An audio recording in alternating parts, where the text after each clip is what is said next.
like a half-court shot. No fluff, no filter, no sponsors to please. Just three good friends shooting the breeze. When they're live on the web, head over to the tube. Check the RSS for the audio groove. No corporate crap, it's straight up real. Free truth tellers who say what they feel. Get on with it. It's the voice of the street, a podcast stream that can't be beat. No suits, no scripts, no prime time spin. It's a crew gives a damn and will not quit. So raise your glass and shout it. It's time to get on with it. Get on with it. The one and only. Well, listen, it's what kept me from marrying Victoria. Whatever her actual last name is. It wasn't for that Beckham guy and my looks and my financial stature and everything else I have going against me. Who knows? Who knows? Yeah. All right. You two, you could Another have married. place, another time. You could have married. You could have married Skanky Spice. I could have married. Who is the Emma Bunting? Which one Yeah. was she? I don't Dumpy know. Spice or whatever her name was. I could've gotten her. like the Baby Spice. We should do a whole. Maybe show that on was your her, favorite Baby Girls. Spice. There was Angry Spice, Bitchy Spice, and Cranky Spice. I like them Like, too. did Betty White do a skit with them, and she was I Old hope so. Spice. She was Yeah, Old Old Spice. That sounds about right. Yeah. That's good stuff. I like All Baby right. Spice, but yeah. Yeah, I think that was her. hmm I think I could have got with Baby Spice. Baby Spice, maybe. What about We cinnamon- can set that up. cinnamon That'd be- Spice? I'm sure she's still. Apple Spice. All right, everybody, welcome out to the Get On With It Sports Show. It is Wednesday, July the 29th, 2026. Jersey Johnny coming at you. With me, as always, is none other than Mr. Radio Pete and Mr. Harry Lugnuts. Say hello, gents. Peace out, brothers. Peace and salutations all over you. All right. How are you guys on this fine midsummer evening? Well, it's that time of year where I wait to see if Brian Cashman's going to do anything. Yes, this is very true. This is very Yeah. true. By Yeah. the time we have a next show, it'll be well after the fact. And Well, I'm going to ask you guys about that sort of thing later on in the show. we But should talk about that. We should talk about Yeah. that. I will say this, completely unrelated to sports. Which is always the way we like to start these shows. It's the way, I don't know if you guys are familiar with Family Guy, but Of course. there's the song "If Everyone Is Special, Then No One Is Special," right? Right. That Peter sings. So I kind of feel that way about as I doom scroll through Facebook Reels about all the stuff that comes on about AI and everything on the internet. Because everybody comes on and goes, "This is the most insane thing. Such and such just released a new update that's crazy." Everything is the greatest thing that ever happened to computers and AI. And I honestly, I feel embarrassed to say this, but it took me months to realize that no, none of them are. None of them are, and none of them are real people. It's all avatars. And they're all just hyping some bullshit. And so I was constantly checking them out and researching them and looking to see if any of them really did what they say they do. You mean None of them you thought when the shark jumped out of the ice and started playing guitar and then ate a giraffe, you thought that was real?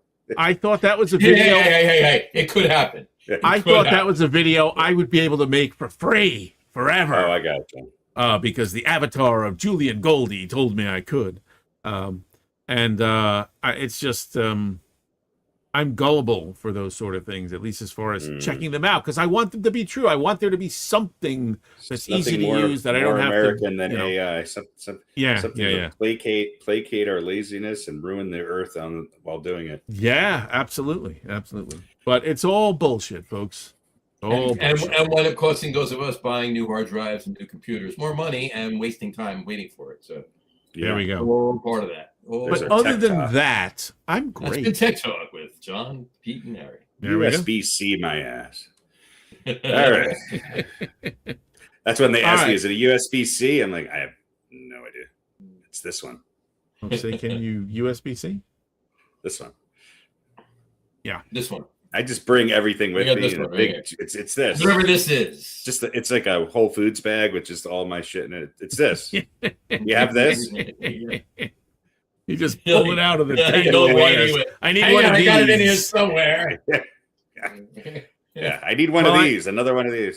I heard some guy today. He was talking about Apple, and he was saying that Apple is looking to build the AI on their own machine with, like own all the hardware, and then they can own all the software instead of making, stuff that's accessible to different systems. And I was like, well, of course, they're Apple. That's what they do, right? Sure. When you buy a new phone, you have to buy a new charger because there's only one that works, So I didn't feel like that was any sort of revelation, but apparently and he goes, it's different than what other companies do. And I go, no shit. That's the way Apple's always operated. Yes. For a long time it was a good thing. They're still better, but it's not the same. That proprietariness can be taken a little too far. Absolutely. And Harry, to your point of what we were talking about before the show started with hard drives that are, what they were one price a couple of years ago, and now they're even more expensive and everything else.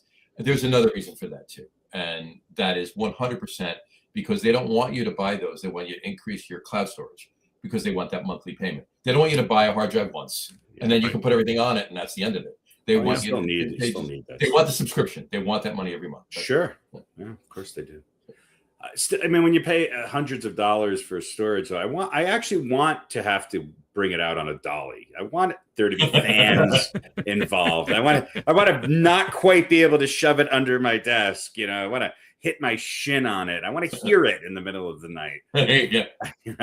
Now it's literally the size of a credit card. Yeah. This is my new 5 terabyte drive right here. This is there you comes go. in the shape of a bottle cap. That's it. Yeah. Right there. But I've also seen advertisements for build a server in your home. Okay. Whether it's using an old computer or whether it's just and you can put at least 3 guys on talking about that. But that it's the size server of in your bunker room next to your cold plunge. Well, I mean, it's the size of a desktop, and they're like each of these 6 slots holds 48 gigabytes, and you can have all the storage in the world. Giggity bytes. I better write that down. Give a gigabytes. Yeah. Give a gigabytes. So that's kind of, I'm going to see if that sort of takes off, but I've been seeing ads for that too. They're like, because that's exactly what they're saying. Don't pay somebody for a cloud. Save all your stuff here. You back it up here. This is your server. You can access it from anywhere. Sure. Yeah. Anyway. There you go. All right. That's we invented a new word tonight, folks. Give a gigabytes. There we go. Look that up. Whatever. All right. So let's talk some sports. And the big story in the world is LeBron and Philly. Now, last show I asked you guys about the reordering of things with Giannis, moving to Miami, and what's his name from the Celtics going to Philly, and was the East sort of reordering. Well, now we got another wrinkle here. A lot of wrinkles. He's in his mid-40s, so a couple of wrinkles. Yeah, so I'll ask that same question again of my Knicks fans, co-hosts and friends here. Do you think this makes Philly the favorite? No. No. You still think the Knicks are the favorite for the East? I do. They still are. Every outlet still has the Knicks. And look, Philly got a lot closer. Philly was, and I'm paraphrasing this a little bit. The numbers may be a little off, but you'll know what basically I mean. Because I heard the numbers the other day. I don't remember what the hell they were, and I didn't look them up right now. But basically, before the Jaylen Brown trade, Philly was 2,500 to 1 to win the NBA championship next year. When the Jaylen Brown trade came along, they moved down to 1,500 to 1. And now they're 700 to 1. Now they're 14.99 with LeBron. And now they're 1 to 200 now. And an early bird special. And now they've already won next year's NBA championship. Yeah. They don't have to play. Listen here. I don't think this vaults the Sixers. It makes them a lot better. Yes. But they're not. I wouldn't say they're a clear number one, right? I don't think a team that was playing with an injured superstar that didn't lose anybody else and added Jaylen Brown and LeBron James, you don't think that because that superstar is going to get injured again. He does everything. Well, that's the big thing. And I said this last But time, you- but if Embiid stays healthy, okay, if Embiid stays healthy and Maxey stays healthy and Brown stays healthy and LeBron plays like LeBron, yes, they're going to do damage. You have four guys who on any night could score 30 points. Between them, they could score 80 points, just those four guys. Sure. Yeah, and we talked about Brown being, sort of a replacement for when Embiid is hurt. Right now, they have another guy besides Maxey. Yeah, and Brown now they have two other LeBron guys. are both really great defensive players. So, I mean, the Knicks are the champs, and you got to beat them. But if healthy, I think the Sixers are. I'm not going to say they're better than the Knicks, but they're right there with them. Well, the Knicks made a move that is definitely going to help them. All right. And what's that? They signed a former player as assistant coach. Okay. They didn't actually. It's a rumor going around out there that they signed Carmelo Anthony as an assistant coach. Well, that'll help the defense. I mean, what I was going to say, is he going to teach him ISO or what? Yeah. No, one of the comments on it was a spoof kind of thing, but one of the comments on it was, great, he can teach them how to score 40 points a night by missing 50 shots. Well, I don't know about that. I mean, I think Carmelo gets a bad rap, but Josh Hart with an actual turnaround jumper and the ability to post somebody up would make him a good player. It would. Definitely would. Yeah. Look, I think the Knicks still have a shot, but no, I mean, nobody's repeated in 9 years, 9 years. So it right off the bat, regardless of what Philly did, it was still going to be difficult for, going against recent history for the Knicks. Yeah, and we don't know what's going to happen with the rest of the offseason. Who knows? Yeah. Yeah, there's still a lot of stuff. But I don't think it makes Philly the favorite. No, I don't. There's a lot of other good teams. I tend to think it makes them slightly the makes favorite. them a hell of a lot better. And if everybody stays healthy, yeah, they're going to be right there. I don't think it automatically, just because they signed LeBron after the Jaylen Brown trade, I don't automatically think it makes them a favorite. No, I don't.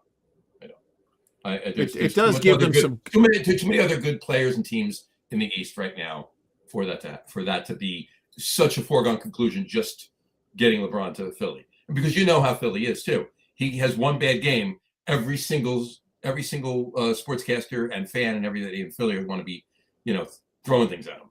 He doesn't care about that. Yeah, that's true. I know he doesn't, but the rest of the team might. It gives them some cover for Embiid, and it puts them also in a position where if they're close to it, maybe he doesn't have to come back and play hurt. Right, he could become hurt. he might become Giancarlo Stanton, Yeah, right, but he'll have some time to get better. They'll have a little bit of cover for him rather than we're this far behind with this many games and we need him out on the floor. It makes them more hateable. I mean, now I legitimately can't stand them because I hate Embiid, and LeBron's just, I don't know. The problem I have with LeBron is that like every other like so-called GOAT or secondary GOAT or Billy Goat or whatever. Billy Goat. they have sort of this story that's very simple and clean. Jordan played for the Bulls. I wish he didn't play for the Wizards. It's just he's been all over the place. And I'm not saying that didn't happen back in the day. There were other great teams that were built around great players, and they kept filling other players came to play with that great player. Nobody comes to play with LeBron. LeBron goes and plays with other people, and that's the big difference. LeBron did everything right early in his career. He said everything right. He played right. You know what I mean? He was the guy. He was worthy of the praise that he was getting, and he lived up to the hype that he got when he was a high schooler. Well, but then he's one of the best ever put right the game. But then things began to go wrong. Then came the decision, which a lot of people didn't like. Yeah. And then he just began chasing championships but and going to the Lakers. To the other shit we deal with people, it's nothing. I mean, I will give LeBron this, is that at times he speaks up where other greats never did about societal issues. Yeah, and I that's appreciate true. him for that. And I respect him a lot for that, because that's something that I'm sure everybody on his business team tells him not to do, but he does it because I think he actually does give a shit. And also, I just when 20 years from now, and I look back on LeBron, you can't argue that he's one of the top, 5 or 6 players to ever play the game, but I just don't feel like he was. Does that make any sense? Like his impact on me as a basketball fan just is not there. There's also, I think, with a lot of people, this sense that Jordan just went out and played, right? And he was Jordan, and he was great. And he's the greatest ever. And he just went out and played. And it didn't matter what anyone else did. He was doing his thing. Right. There's this feeling with LeBron that he's been chasing Michael Jordan his whole career. And that's the spark for extra chance. Kobe was chasing Jordan. LeBron 6 championships. Jordan. He wants to get, this idea is, I just feel, and I'm not a Jordan fan per se any more than someone who's not a Chicago Bulls fan.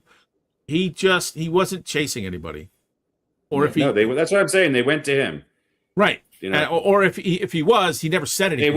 They went to Magic. They went to Bird. Right. LeBron has been chasing people his whole career and bouncing around and stuff. And you're right. Look, going back to Cleveland, winning the championship was great. The guy's an amazing player. He's done some amazing things. But there's also been a lot of shit that a lot of people didn't like, whether it was the decision, his time in LA has been largely the Bronny thing, there's just been a lot of stuff that's left a bad taste in people's mouths. The Bronny thing sort of really showed a little bit of what I would call like borderline narcissism. Like, people say he's an egomaniac, not dealing with reality very much, So putting yourself ahead of everything else, right? Yeah. So, but I mean, you also, you can blame the Lakers, but you also go, well, what were they going to do? Cut the guy because, like, was he going to leave if they said, no, you can't, we're not going to draft Bronny? Well, yeah. And it's interesting because he also doesn't stick it out. It's like the Lakers, they brought in one of the best players in the NBA to play alongside of you. And he could have re-signed with the Lakers, but he doesn't want to have to. I think he said, you know what? I'm not going to be number 2. So I'm just going to go be number 4. I'm going to go someplace where I don't have to carry the load every night. Right. And I think that was the smart thing with this decision. Because let's face it, he's not going to have the ball in his hand as much with Brown and Maxey on the court. And Embiid's going to require his touches when he's there. So LeBron's, you might see a dip in what LeBron does statistically. But I'll tell you the one thing LeBron can do that he can still play defense better than 95% of the people in this league. He can cover multiple positions. He's a great rebounder. And I'm not sure he's had this depth ever before. Even in Miami, Chris Bosh was not Joel Embiid. No. Dwayne Wade was amazing. Right. But they didn't you didn't look to your left and have Maxey and look to your right and have Jaylen Brown. That's a dangerous team right now. And he won't have to be on the floor as much either. No. Talk about resting Embiid, they'll be able to rest him. Yeah. So I mean, when you kind of add all that up, it looks like a really good move for him. Yeah, I thought it was a smart move. I thought Cleveland would have been sentimental, but there's something with that team. There's something weird there in Cleveland. I think it's called James Harden, but I don't know. I don't know if the owner just is that a condition or I feel like that they just still have the weird same. They just don't perform well in the playoffs, and there's just there's a bunch of odd personalities there. I think that's just my personal. I tell you, the Knicks right now with the players they have and Donovan Mitchell. Imagine that. Yeah. You never know, though. Chemistry on a basketball team is something we've seen these superstar teams before. I mean, look, Dallas beat the Heat. They went on to win a couple championships, but I don't feel the Sixers are as inevitable as what the Heat were back in the day. I don't think this doesn't feel like Shaq going and joining Kobe to me. This feels like a really good team with a combination of veteran and young players now in their prime, i.e. Brown and Maxey. I think this is going to be Jaylen Brown's team. I really do. I think there's something special about him. Yeah. Yeah, this isn't like this isn't a team where you've got 2 or 3 guys who have to overperform. I think Jaylen Brown's the reason LeBron went there. Probably more than anything else. Yeah, this is a team that's got 4 guys. Just go out and play and do what you do. Mm-hmm. You know, you don't have to overperform. We don't need your best season that you've ever had right now. Just go out and play, and we'll be in it. We'll at least be in it, and then turn it up when you get to the playoffs, and who knows. Here's the one thing the Knicks have that I think other teams don't, other than Oklahoma City more so 2 years ago than this past year, is that there were many times, I know Jalen Brunson's the best player in the history of the game, I get it, but there were many times when the Knicks really made their comeback with Brunson on the bench. Brunson, throughout the playoffs, didn't start great and finished miraculously. Right. He just put it on in crunch time. Like probably one of the best performances across a playoff that I've ever seen in fourth quarter play. But the Knicks made big advantages in comebacks with Brunson on the bench because their bench is deep. And I think that their second unit is the best second unit in the way in which they sort of manipulated some of the starters playing with the bench people in the end of the second period, beginning of the third period, et cetera, et cetera. I think that's the real differentiator for the Knicks. And we'll see with Mitchell Rob. I think they'll find another big man because they're going to need it. But I think that's if the Knicks can hold on to that depth and not lose anybody, that's going to be the key. I mean, they've already lost Mitchell Robinson, but if they can hold on to that advantage, I think that puts them in a spot where, as we've seen, they're never out of any game. Yeah. Although that great fourth quarter from Brunson bails us out again. That's not a formula you want to have to rely on all the time. Yeah. No, but it worked for them enough. It worked for them enough times that they were able to win a championship. My point being is that the guys who, while Brunson was on the bench, he's out. The Knicks put it in a situation where he could do what he does. Yeah. They didn't just kind of carry along, stay even. They were able to make some ground, and good point. Exactly. All right. Anything else about the NBA? I think we covered it. No, who cares, right? Yeah, whatever. Pretty much. We'll see what else happens. I won't even talk about the Nuggets. I'm going to give them a chance, but it looks like they're, it looks like they're just going to lose Peyton Watson, and they're the first team to get into that second rung of the tax penalty. So I don't know. It doesn't look good. The second apron. Second apron. There you go. All right. Well, I hope they do something. We'll see. I do too. Anything that competes with Oklahoma City, I'm happy for. Oklahoma City and San Antonio. I mean, it's. Well, I like San Antonio though. I don't like Oklahoma City. Can't stand them. Yeah, I know. This wouldn't be this show if we agreed on. I liked them a lot better when they were in Seattle. I liked them better when they had really quality players that weren't dirty little pricks. and floppity, dirty, gigantic, 7-foot-tall pricks as well. Yeah. So yeah. All right, so we'll see what happens. Let's move on and eat some pancakes here. Hot takes. It is time for hot takes. I haven't done hot takes in a couple shows. We got a couple tonight. That's true. That is true. So let you have them, and you got to give me your choices. Here we go. So this is sports in general, kind of mainly back and forth between NFL and MLB. So, but I got to ask you. So, best sports months. Like, are we talking like based on what special Starbucks has? As a matter of fact, we are now. All right, so here we go. So, we have some options. We don't just get to pick. I'm just gonna sit back and let you talk. No, of course you have options. It's hot takes. Which of these two do you like better? January, the NFL playoffs, or October, the baseball playoffs, Major League Baseball playoffs? Now, little caveat: NFL playoffs. You also have hot stove going on, and you're in the middle of the NHL and the NBA seasons. And in October, NHL and NBA are just starting up, and you have football obviously started already too. So, but playoff wise, January NFL playoffs or October Major League Baseball playoffs? That's easy. It's October. What we like better? What we like better? Yeah. Which would you prefer? It could be. Yeah, it's got to be October because you get to see the baseball playoffs and you get to watch football as well. Plus, it's the best weather of the whole year. True story. Yeah, that's a good point too. All Maybe right, for October. you. Yeah. The West. Yeah, really. October's not actually usually here on Long Island. October. No, October. That's when we have some of our Well, 6 or 8 days in between fall. summer and winter. Yeah. yeah, really. Where Well, it's 85 degrees one day, and then the next day it's 42 degrees. So Pete, do you remember I guess it was probably like 4 years ago at this point, we went out to Montauk. Yeah.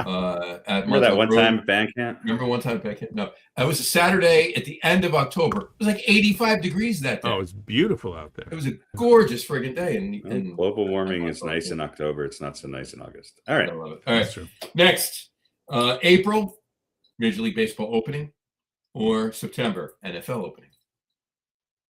Baseball, April. September. September. Okay. I'm going just based on what months I like. I like All right. April because it's baseball, and I don't like the way the NFL. Look, we talked about this before. It starts on Wednesday this year. Yeah. Fucking Wednesday. They can't even wait till Thursday. We have a show that night too. Yeah, I know. Fantastic. We're gonna be really eating into that. No one is gonna. No one's watching football that night. 'cause of our Nobody's show. watching football Yeah. between They want 7:30, 8:15 and to 10 hear Johnny's p.m. top 5 pop keyboardist. Well, no, the game is out in Seattle, so we'll get a little Yes. cover. We'll get a little cover. So We'll get a there we little go. cover. All right. And so you disagree on that one. And then last one, July, the dog days of Major League Baseball, or November, we'll call that the dog days of the NFL season. November, because you got Thanksgiving games and all that. That's good stuff. Basketballs, hockey. In November, you got almost everything. So, sometimes you even have baseball. Yeah, almost always in the beginning of the month. Yeah. Yeah, Unless it's I late. agree. I agree. I'll take Right. November. All right. So basically September, October, November for Harry, April, October, and November for I'm a fall guy. What can I say? for Pete. Hey, you know what? I understand what Pete's saying. Hope springs eternal. Right. Sure. It's always Sure. it's the best time of the year for Mets fans, that's for sure. But Lately, certainly. lately.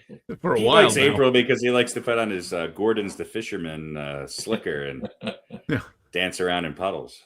Well, plus I can stop getting wearing looks. high heels too.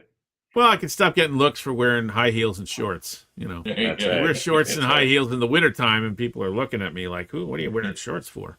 I Where'd you assume get that's that? why they're looking at me I funny. think they're looking at him and go, where did he get Well, those? Like they make them that large. But once April rolls around, they're like, "Yeah, Forever 65. she's dressed for spring." Forever 65. I can't stop there yet. No, not yet. Oh, you can. He's I gotta itching say, close to Oh it, yeah, I gotta use a No, fake you have ID to be- get they in. there. ID you to get in there. Yeah, exactly. The clothes are for 65-year-olds. And You you- don't have to be 65. Oh no! Could you imagine? Come on, man. My birthday's next week. Let me see your I'm ARP 64. card before I land I'm it. 64 and No elastic 362, no elastic 360 waistband fits. for Come you. on. Yeah. You'll Let have me to get in. your mesh belt somewhere else. Let me in. My older brother used to work here. Yeah. Let me in. All right, there you go. All right, That's how so it there takes we for go. tonight. There we go. Cool. All right, so let's move on to our favorite topic, I guess, and that is baseball. Baseball, And- everybody go do me. Yeah. Yeah. Oh, let me. There we go. Don't want to pull that up yet. We're gonna do an Are They For Real and an over under for baseball there as well. But is anybody happy with what's going on with the Mets and the Yankees? just in Yankees general, okay, right? right? No, in general. Well, the weather was decent today. No, I'm kidding. No, not at all. Not at all. I mean, Well, you guys are Mets fans. Yeah, I'll take it really quick first because I know you got a lot to talk about the Yankees, and at least you're only a game and a half out of first place. So here's the thing.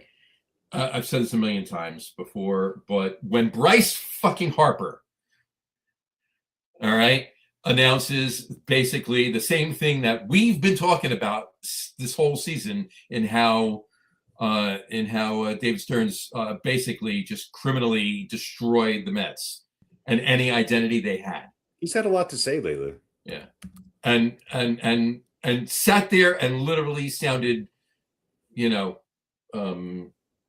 magnanimous in talking about it, right? Like he wasn't being a dick and laughing at the Mets as a Philly guy or anything like that. Whatever. He was actually just, I mean, he was giggling a little bit about it, but he wasn't laughing as he was putting the Mets down kind of thing. He was like, basically, I took it. He was just laughing at what David Stearns did. And I do too. He's a fucking idiot. What the shit that man did to this team is criminal. And they're talking about trading Freddie Peralta back to the Brewers. They should take David Stearns with them. Go. See you. Goodbye. Bye-bye. I made it short and sweet. I can't keep talking about this. The man is an asshole. What he did to this team is criminal. And how Steve Cohen can sit there and say he's here for the rest of this year and another 2 years, no matter what, it just leads me to believe that Steve Cohen really doesn't give a shit either. He just wanted his casino. Well, I thought they would be doing a lot better, and obviously some of these aren't working out right now, but let's see what happens. I mean, this year is obviously, they're going to have to maybe some of these moves at the trade deadline can help them for next year. I don't know. I think that they just don't seem to have great chemistry right now. They destroyed the chemistry. They took the guys away that had the chemistry there. They really did. Yeah. So, and then now they're talking about, okay, well, maybe they'll trade Francisco Lindor. Well, you know what? Trade everybody that David Stearns didn't bring here, because that's what this boils fucking down to. He wants a team that he built. They're not going to trade. They're not going to trade. Well, they're not going to be able to, right? Nobody's going to want that contract. So. Yeah. Yeah. And look, that's what we said about Stearns when he first came on and started, right? He's going to get rid of the people that were there that he didn't like before, and he wanted this to be the team that he built. So we kind of knew that going in, right. But what we didn't know is that he was going to be really, really bad at it. Yeah. And, the team that he built in Milwaukee, who everybody, including myself, thought were going to drop off this year, are probably going to get Tarek Skubal and beat the Dodgers in the National League. So he's got a track record that has been exceptional. He hasn't had the money that the Mets have to do what he's doing, but it hasn't worked out yet. But as a non-Mets fan, it's easy for me to say maybe it will, because I do think that some of the pieces that he was able to get were good, were good pickups. Right. I think he's dumb to try to move Clay Holmes. I think that Clay Holmes should not go anywhere, and I don't think he should be trying to move Weaver either. Weaver. And I would love to see him come back to the Yankees. Don't get me wrong, but I think that's short-sighted a little bit. Now I know they're on. I think Holmes on an expiring contract. Weaver was just signed for 1 year, right? I think it's just this year. Yeah. Yeah. Anyway, it doesn't matter. My point being is that those I thought were really good acquisitions for him, and relatively speaking, not uber contracts. The Freddie Peralta, 5-inning Freddie. Now he's a over 5 ERA Freddie. I knew that wasn't the best move. I always thought that he was kind of an overrated free agent last year. Clay Holmes signed a 3-year contract, so he's this year and next year. So that's attractive for people that are trading for him. And there's, I could picture the Cubs or somebody else who needs a starter, going out there and getting him, especially if you have him. I mean, that's the big thing is I hate these. Let's rent a guy for 6 months or 3 months, and then they're gone. Well, one other thing too, just to make mention, going back to the Bryce Harper thing, he actually said like that the Mets basically, when good, are the Phillies' top rival in the NL East. But regardless of that, he said, and the Braves, they have the games against the Braves and everything else. But he said, when the Mets, and I quote, got rid of Jeremy Hefner and Atlanta picked them up, they were like, oh shit. All right. Mhm. So Jeremy Hefner is regarded around the league. That's another thing he did before the season even started. He swept everybody away from Carlos Mendoza. Yeah. Good or bad, he took his entire fucking coaching staff away and left them with new guys too. Well, how can you run a season with half your team new players playing out of position, get rid of all your chemistry players and homegrown Mets, and then bring in a whole nother? We've been talking to this is relevant. And you have a manager who is not a seasoned veteran who may not know how to deal with that situation. I know this is blasphemous to Mets fans, but Mendoza I never was excited about. I don't think he's a great manager. I hope that you get somebody better. Yeah. I don't think you'll get much disagreement from either one of us. But we'll see. Look, I know Bichette hasn't been what he was last year, but he's starting to play. I mean, when you got Bichette, Soto, Lindor, that's kind of a core that if you can get the right pieces, which I think they'll be able to do, I think they will have a decent team here. This year is obviously a write-off, and they're going to be selling and probably trying to get prospects and other deals. But hey, at least they'll be doing something. Like, you can't complain that the Mets don't make moves. They're not always the best, but they're making. Who was complaining about that? No one was complaining about that. Here's what I'll say about back in the day. You sure did, before Steve Cohen got there. Yeah. Look, I didn't have any problem with them getting rid of McNeil. All right, he had a great season that 1 year. That was a smart move. Nimmo, you know what? Yeah, no, turned out to be a smart move. It turned out, well, yeah, I guess it turned out to be a smart move. But Pete Alonso, that was the dumbest fucking shit I've ever fucking seen. I think Nimmo's having a pretty good year, isn't he? Or did he fall off the table? Nimmo's having a decent year. It wouldn't have been a bad thing to keep him. I don't want to say it's irrelevant because who they got to replace him isn't working out. So no matter what, the smart move there, based on what has happened so far this season, would have been to keep Nimmo. But Nimmo aside, the stupidity that he did was getting rid of Alonso. Here's the thing I'll say about it. And letting Diaz walk. I think that was the biggest thing. Yeah, that was even. Here's what I'll say. I think, Harry, I hope you're right. I hope there is something bright on the future on the horizon. We were not, and obviously the Uncle Steve is not going to come out there and really say this, but there was never this perception that the Mets were going to be burned to the ground first and then rebuilt.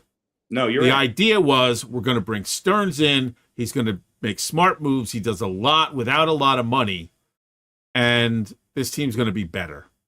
And we're not going to wait 2 or 3 years for that. That, to me, that was what we were all thinking, and that was the bill of goods that we were sold. And obviously, that has not happened. Well, here's the difference, is that if you look at Milwaukee, Stearns, what he's always been able to do is they're maybe the best, but other than the Dodgers, because the Dodgers, I think, have 10 of the top 100 prospects in the minors. But that aside, Milwaukee's always been able to keep really good young prospects and gather them from other teams. When, who's the Dutch boy closer? Hader? Is that his name? Whatever. Bill Hader. Bill Hader. When they traded Bill Hader for, well, they've always been, let's not overpay these guys, and there's the next man up because they have the depth in their system. And that, look, they've also had a lot of homegrown players. Right. So Stearns has never really been in a position where, hey, do what you want. Here's a big bag of money. He's always been having to work with a system that has young players that are insertable and can develop into stars. The Mets don't necessarily have the strongest farm system right now, or prospects. So why bring him in?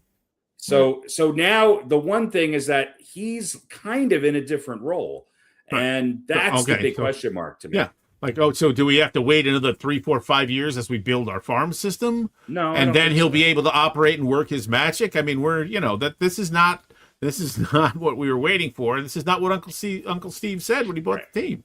Right. You know, Here- and that's here's why the it's pl- really here's the- frustrating. here- If here's they the good come side in to and it. said it's going to be rough for the next couple of years, Right. and we're going I to don't lose think some they players that I you don't think they love, expected this. but we have a plan. It's going to take a while.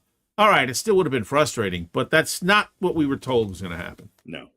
and Yeah. that's why we're all really pissed. A World Series, competing for a World Series within 5 years. Within 5 years. And you know what? Or in the World Series, not competing for one, but competing for a World Series within 3, I think he said, and then in a World Series within 5. This is year 6 of Steve Cohen. Yeah. So, No, and we came close once, but we did. I would like to point one thing out, though. We have been doing this show since the Wilpons owned the team. So, yeah, there we go. By the way, real quick, Six followers. my little friend. say hello to Dave Scardino, Hey, Dave. How are you, sir? who Dave guess he likes Scotino's the- on the line from Passaic. He Dave, likes- welcome We to got the Dave show. calling in from Bergen County. Welcome he to likes the Joe Franklin show. January and the NFL playoffs. I like January There we Jones. Yeah, I like January Jones and the NFL playoffs. that's my Netflix it's and my, Jones. it's my LinkedIn page. All right. Yeah. So there's the Mets. All right. All right. Now I'm gonna go make a sandwich. Talk about the Yankees. I'll be back. I don't have much to say. That they have the best pitching in baseball, and somehow they're managing to win game. Look, they're 3 out of the top 4 players are hurt. Fried is on a pitch limitation that's pretty severe. But their pitching has been phenomenal. And if the Yankees can go out and look, the one guy I wanted them to get just injured himself.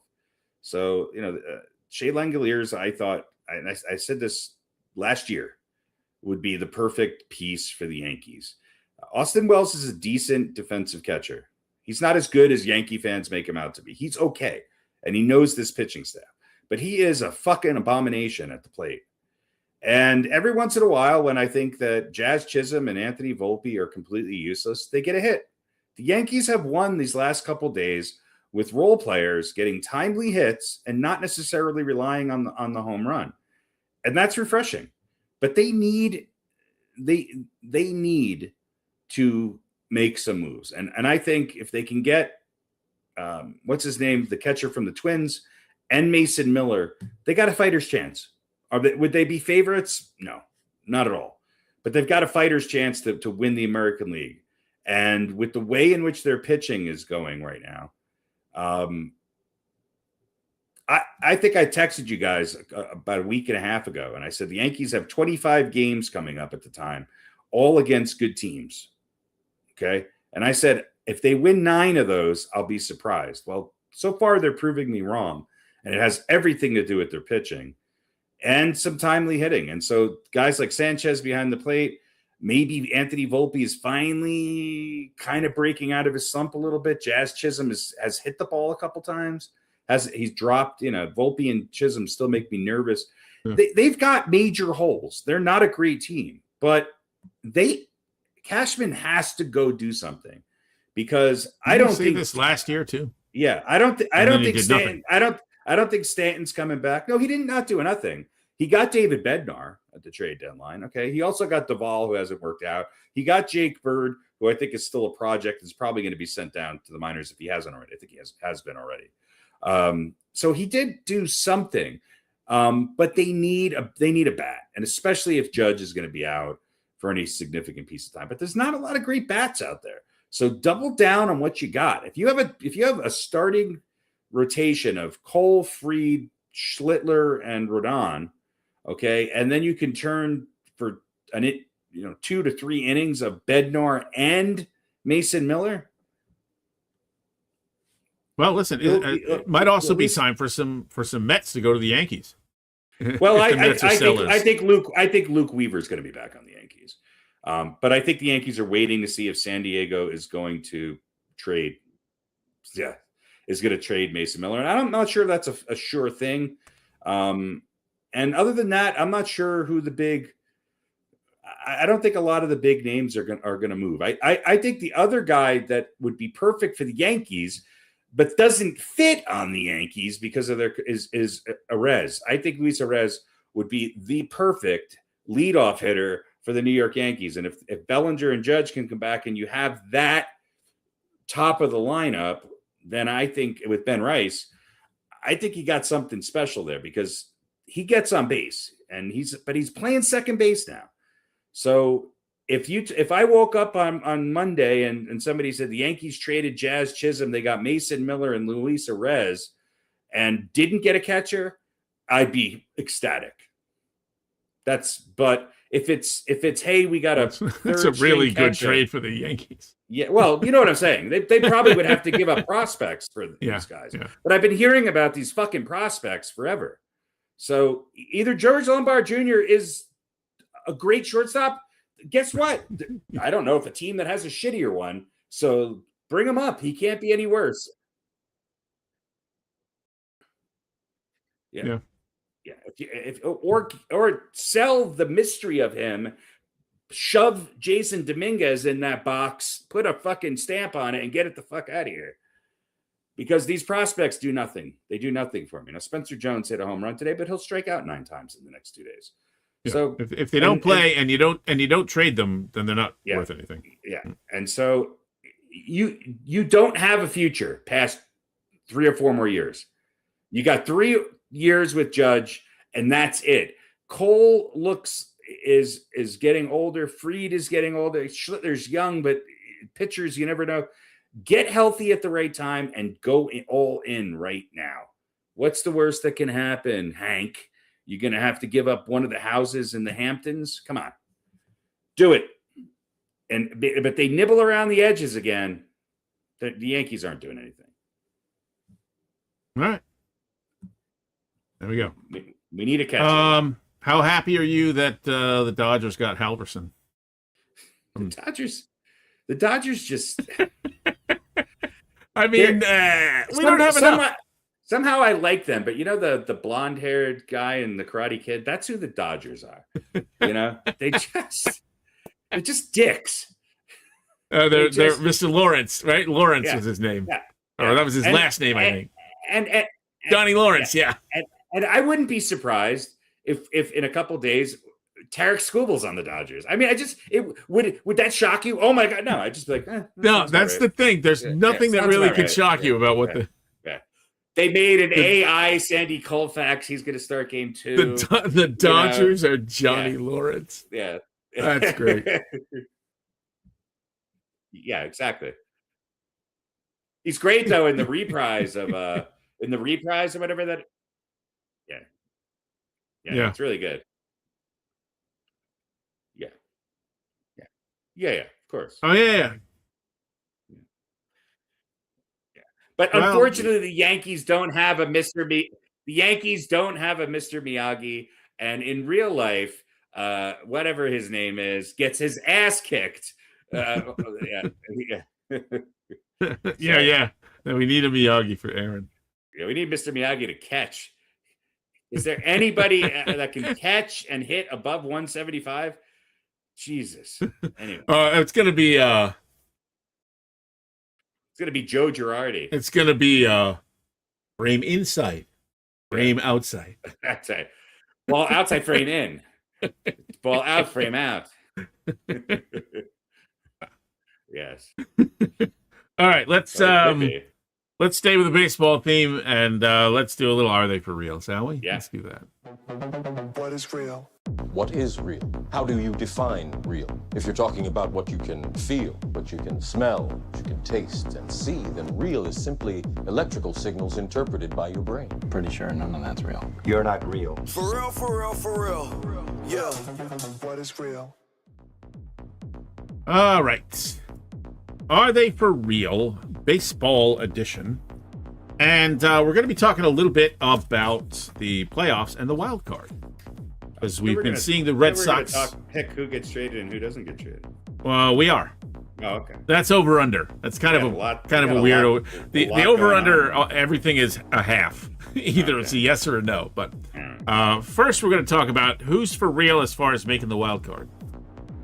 All right. So right now in the AL, it's the Yankees, the Red Sox, and Cleveland heading into tonight's action. With the Twins, Houston, the Mariners, all within 2 games. So I'm going to ask you about that. Are the Red Sox going to stay hot enough, good enough to be a wild card team? Yeah, I mean, what are they? I think they're 8-2 in their last 10, or 7-3, something like that. I mean, 7-3, yeah. They've remained pretty. Yeah, I think they will. Okay. I will say yes also. Now, amongst teams that are out of it now, the Twins are half a game out. So it's Yankees, Boston, and Cleveland in the wild card right now.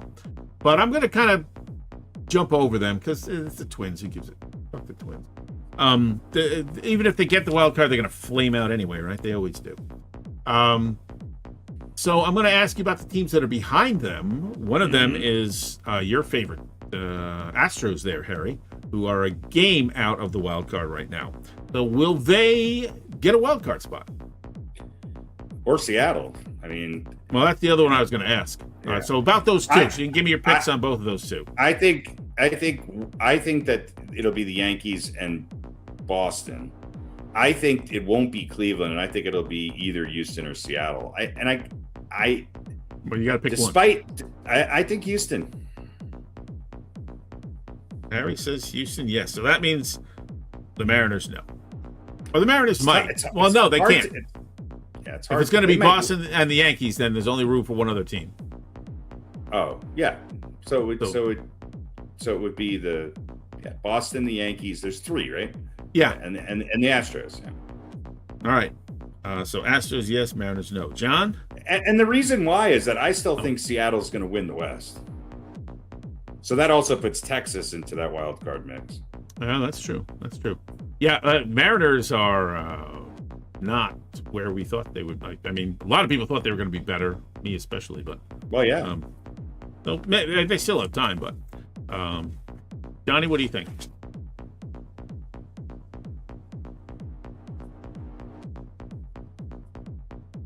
All right, so the Astros, no, and you're both saying no because you think they will win. I said the Astros, yes. You said the Astros, yes, and John says Texas. So that means it's a no for the Mariners because they're going to win the West. All right. I'm not convinced the Mariners are going to win the West. We'll see. Maybe they'll make some moves. I don't think it's going to be the Astros. I will say yes. I think the Mariners are the 3rd wildcard team. Or then maybe the 2nd wildcard team. Who knows? But so there we go. So let's move on to the West, where right now we have the Cubs, the Diamondbacks. How about that? And the Phillies as the wildcard teams. And we've got 4 teams at 2 games back: the Padres, Pirates, Marlins, and the Nationals. I'm going to leave the Marlins and the Nationals out of it because I'm just going to go with 2 other teams. But first, let's start with, I'm going to say the Diamondbacks. They're virtually tied going into action today with the Phillies for the 2nd/3rd wild card spot. And again, a couple games up on the Padres and Pirates. Will the Diamondbacks hang on to a wild card spot? I will go first, and I will say yes. Yeah, I think they will. John? All right, they're hanging on. Okay, so and Philly's a wild card. Yeah, Philly's a wild card too, but fuck Philly. So I'm going to ask you about 2 teams, like in the AL. I'm going to ask you about 2 teams. Philly's slumping right now too. Yeah. Well, I'm going to ask you about 2 teams who are out of it. So which one of them you think? Yeah. One of the bright spots for the season. Right? We're going to be those fans. Yeah, well, remember when we kicked your ass 2 out of 3 back in late July? Remember that? Yeah, you know what? I saw the stat. Their offense against Atlanta is amazing.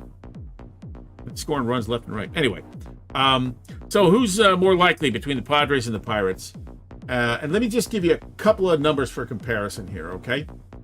Run differential, Padres are minus 20. Pirates are plus 37. At home, the Padres are 28 and 24. The Pirates are 29 and 28. On the road, San Diego's 26 and 29. Pirates are even at 26 and 26. Here's the one that might weigh your vote a little bit. Against teams better than 500 or over 500, the Padres are 22 and 34. The Pirates are 32 and 34. So just for a comparison between those two teams. So who do you think? I mean, you can say you think they're both going to make it if you think Phillies are going to drop out and maybe the Diamondbacks are going to drop out. But John, between those two or including those two teams, Padres and Pirates, who do you think is going to make it in? Or neither? Pirates are making it in. No for the Padres. Man, I love the Padres, but just not happening for them. Well, they're 7-3 in their last 10, and they won 5 in a row. So it really depends on what they're going to do. I mean, this is the conundrum they're in. I mean, do you try to get a big haul for Miller? You have another closer the setup guy who could become your closer, but are you giving up on this season? It's not an easy call. I mean,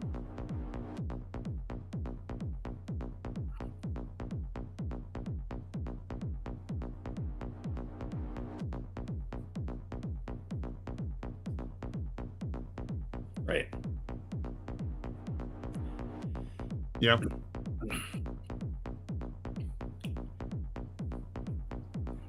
Well, I'm going to throw a curveball in here because I'm not sure I'm sold on the Pirates, even though I kind of like them. And I'm not sure I'm sold on the Padres or the Phillies.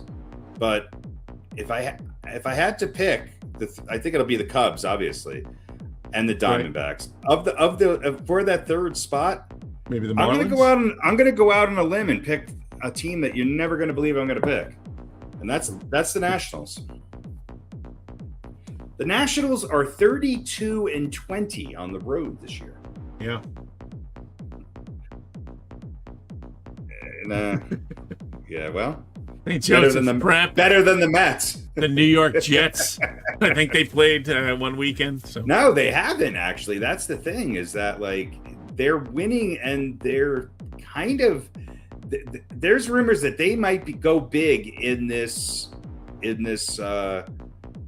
trade deadline, and it's they're one of the teams in the mix, and look, this might be their best opportunity in years. They won 2 out of 3. They won 2 out of 3.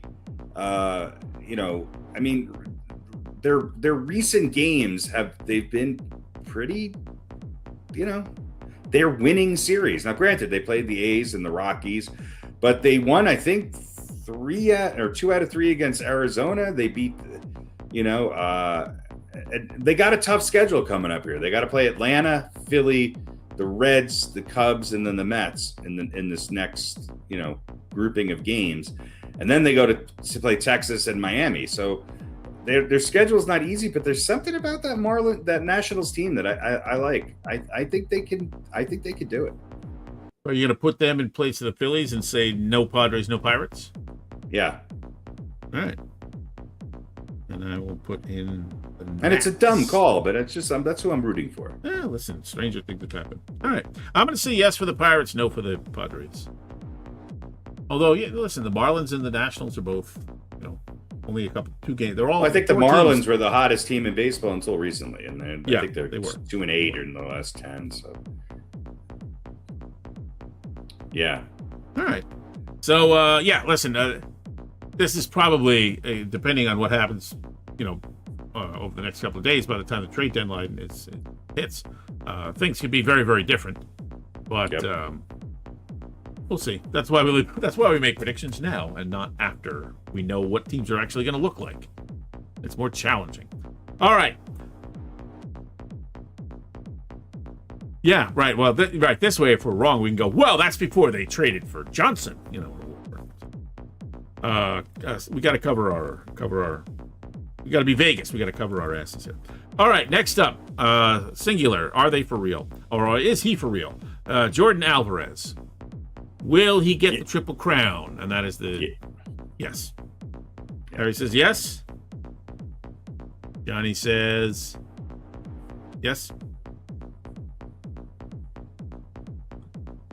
I'll say yes, just because I want to see it. Yeah, great season. Okay.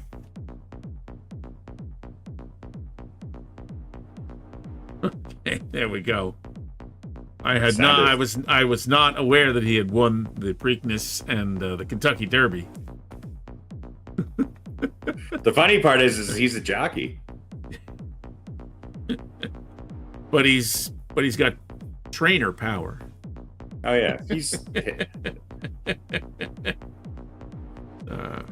All right, so that is it for Are They For Real? So let's move on to a little bit of Over Under, which is also baseball related.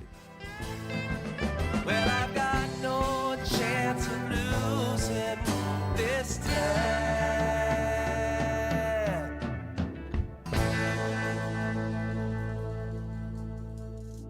All righty, Over Under. We are going to talk about some pitchers and are they going to be traded? So the Over Under, as I said, the Over Under is a half. Either it's a yes or it's a no. If you think they're going to be traded anywhere, doesn't matter where. Not asking. I mean, you can give that information if you want to, but not required. So let's put up our list here. We've got 5 starters and 5 relievers to look at, and we're going to start with the defending Cy Young winner in the American League, Derek Skubal of the Detroit Tigers. And they've been playing pretty well. I mean, he's back and stuff, but they played pretty well even when he was hurt. They didn't fall apart like a lot of people He thought pitched they would. today. Yeah. Today was his last outing before the trade deadline. I think he's a decent outing. So let's start with you, John. Does he get traded? Yes. Harry. Yes. Yes. I will agree. Yes. All right. Next up, Marlins, Sandy Alcantara, who was, I believe, a Cy Young winner a couple of years ago. About 9 years ago. Does he get traded, Harry? I don't know. His name was on the list last year and he didn't go.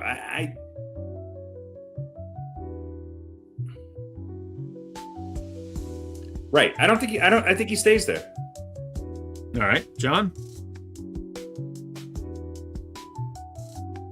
Yeah. Yeah, and look, the Marlins are right in it, you know? I mean, as far as they're close to a wild card. Yeah. This would certainly put a hurting on them. Although I don't think, I don't know his numbers, but I don't think they're equal to his Cy Young year, but I don't think they're bad. So I'll say no as well. All right, the aforementioned in our Mets report, Clay Holmes. Okay.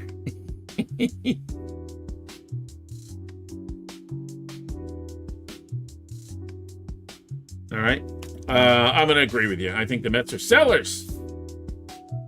Harry, you probably want him. Would you be happy if you went to the Yankees? No. They don't need a starter. They need relievers, and I don't think he wants to be a reliever anymore.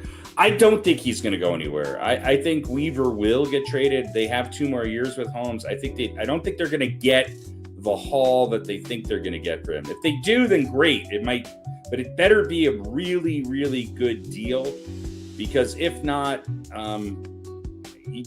starting pitchers don't grow on trees. And this was one of the successful, I think, rehabilitation projects for the Mets this year, because Clay Holmes couldn't pitch himself out of a paper bag last year.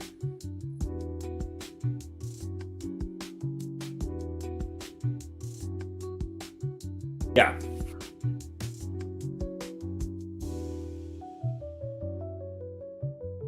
Yeah, I get it. I get it. I hope he doesn't go, because I actually am pretty happy for him there. I think he's had some injuries, but I think he's got a future there. If he does go, I think he'll be on the list of a bunch of teams, but they better be willing to give up some stuff.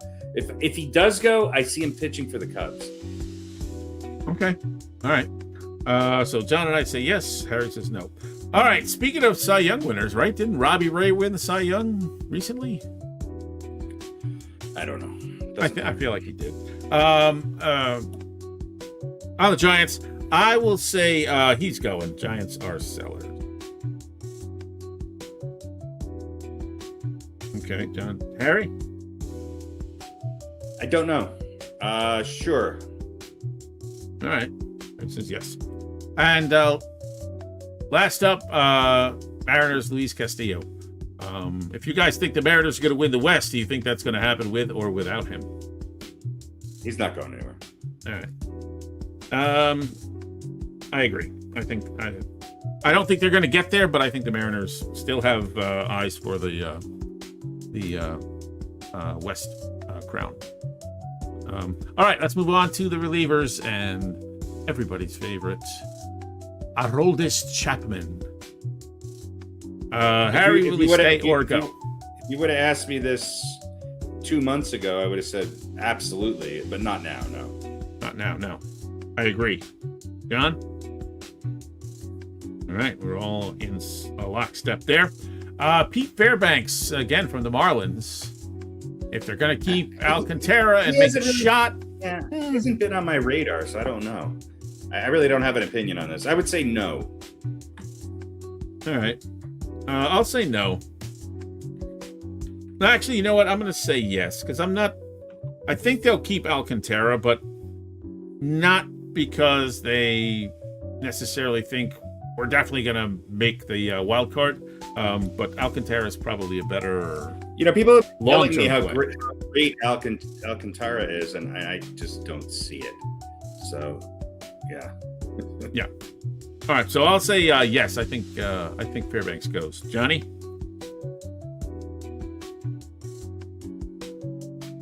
No, it's gonna stay. All right.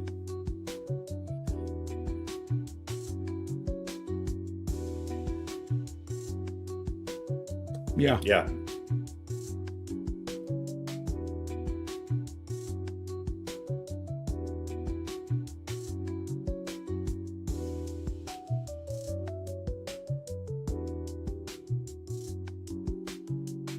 So if they don't move him, they could end up getting nothing for him.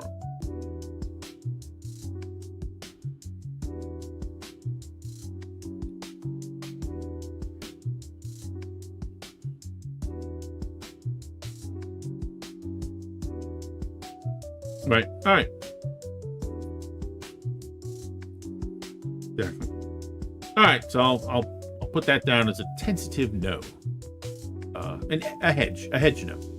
All right. Next up, Tigers, Kenley Jansen. Yeah, I didn't even We all think realize he was Skubal's gone. Do we think Jansen's gone as well? I mean, I don't know. I didn't even realize he was still pitching until about 3 weeks ago, and I was, for whatever reason, I was watching Detroit play somebody, and he came in. I was like, oh, there he is. Yeah, this might be a case of will anybody take him more than are they looking to move him? You know? I think it depends on his contract. He might go, but I don't. He's going to be a setup guy rather than a closer. I think so. Yeah. So is that a yes or a no? I don't care. Oh, you got to pick one. Sure. Yes. Why not? Yes. Okay.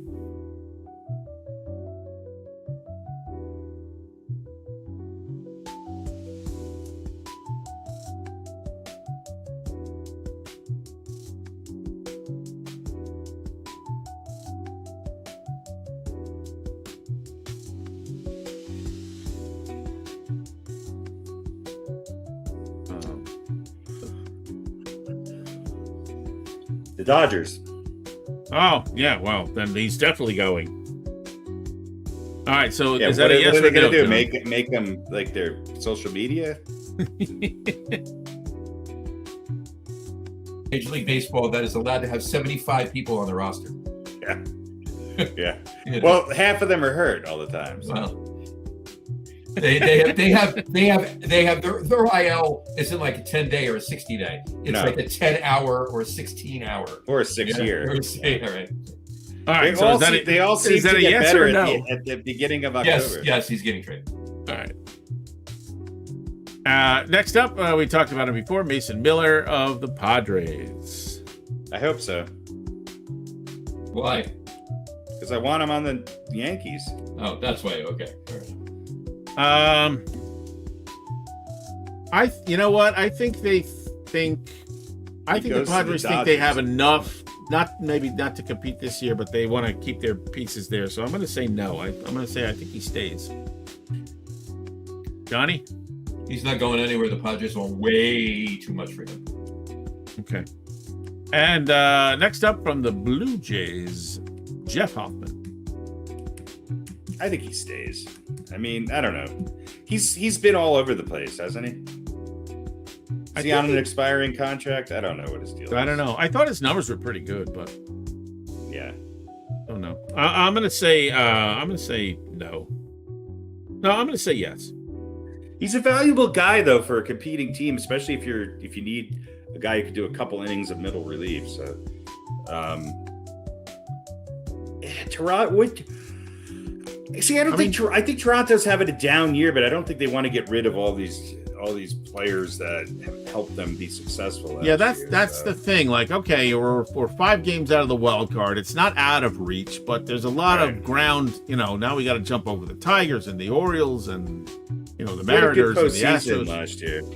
His But that ERA doesn't is mean- up this year, though. that doesn't mean it's going to be a fire sale. So, but I'm gonna say yes. I think they. I think they'll field offers for him. All right, John. He's getting traded. He's going to Philly. Getting traded and going to Philly. All right, there we go. So Dodgers could beat him up on a new team. we all say yes on Skubal. We all say no on Alcantara. We all say no on Chapman. Yes on Jansen, and we're mixed bag on everybody else. So There you go. we will keep an eye on this and report back at the end of August. There you go. What? 4 weeks after it's all been settled, We won't report back at all. Exactly. we'll do a reel next week. Yeah. We'll put up a post about A it. reel. Sure. Why not? All right. Unreal. So That it? Are we done? oh no, not even close. Where's my list? Where are we going to next? I don't. Shuffling papers back there like Craig Kilborn. Oh, there we go. There we go. Oh yeah, we're going to just a quickie. There you go. Johnny's favorite segment graphically. Yes, it is.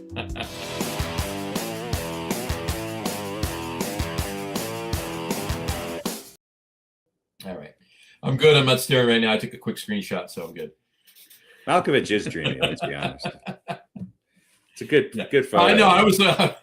I was looking at Jim Carrey I was gonna say. in the tiny blackies. Yeah. It's not the Jim Carrey we all know and love today. That's No, different guy, completely different guy. And if you listen to conspiracy theories, it literally is a completely Yeah. that was proven wrong, but anyway, okay. All right. Anyway, just a quickie tonight. Is a quickie one. It's sports related, but not what you think. Here we go. So I need you to answer this question: which state has the highest number of beers on average drank per round of golf? Oh God. Mhm. I don't know. 9 holes or 18? Where was Tony 18 Romo golfing the other 18 day? holes. 18 holes. Which state Which has the state most? has the highest number of beers drank per round of golf on average? Wherever Tony Romo is. All right. I don't know. Pete? How do they measure this, by the way? Just obviously polling and stuff like that. I'm gonna say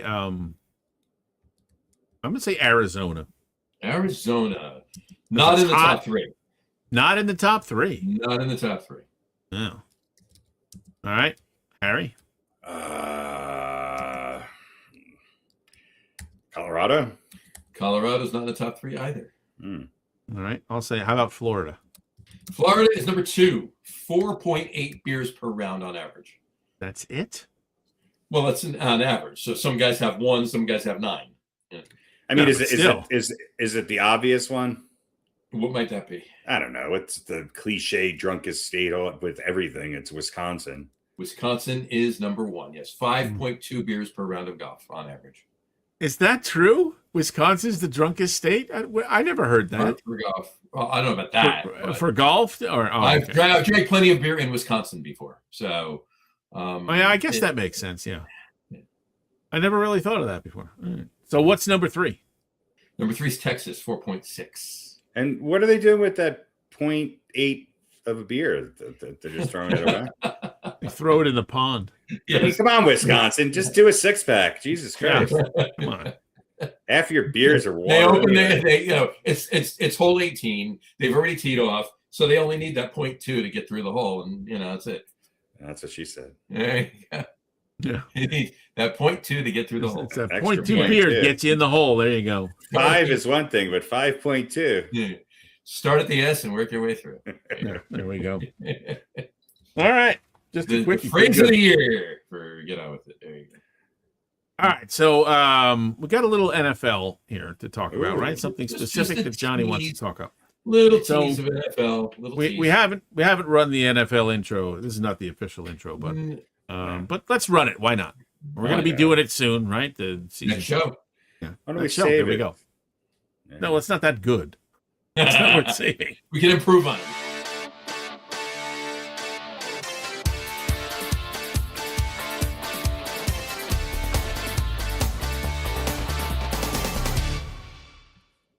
Plus, the date is wrong on opening day. Yeah, Because I didn't realize it was a goddamn Wednesday. That's It's a Wednesday. here. So, It's in Australia too, right? So, yeah. I don't know. Whatever. Mhm. Anyway, I'm all really. right. I'm going to be, unless the Jets are surprisingly good, I'm going to be so down on the NFL this year. I know. You're going to be down on the NFL. Yeah. You're gonna be down again. I don't know why I said it. No, I think. Look, here's the thing. I think the Jets are going to be better than they've been the last couple of seasons, which isn't saying a lot. I don't think they're going to be good by any means, but there's going to be a little improvement there. And I honestly think the catalyst there is certainly not Geno Smith. It's Frank Reich. They're Brees Hall is going to be getting the ball a lot. All right. Yeah. So your Jets will win will be up in the higher in the standings than they've been the last few years, but not much. But they will not be last. it's promise, right? There you go. Sure. All right. So basically, all I really wanted to touch on was because it's timely, right? I don't want to talk about it in 4 weeks. John Harbaugh, he addressed the team the day before they were sitting in the big auditorium, and he addressed the team the day before they left for training camp in West Virginia. And I'm still trying to figure that out. I'm sure there's a reason. I haven't read why. I'm sure it's out there. I'm sure you guys may know and people know, but I'm trying to figure out why they're doing training camp in West Virginia. But whatever, that's not my point. My point is he addressed the team, and I'm gonna basically say kind of the way he was saying it, right? Because I don't want to put up the video because we already getting banned in certain countries for playing certain things on this. Yeah.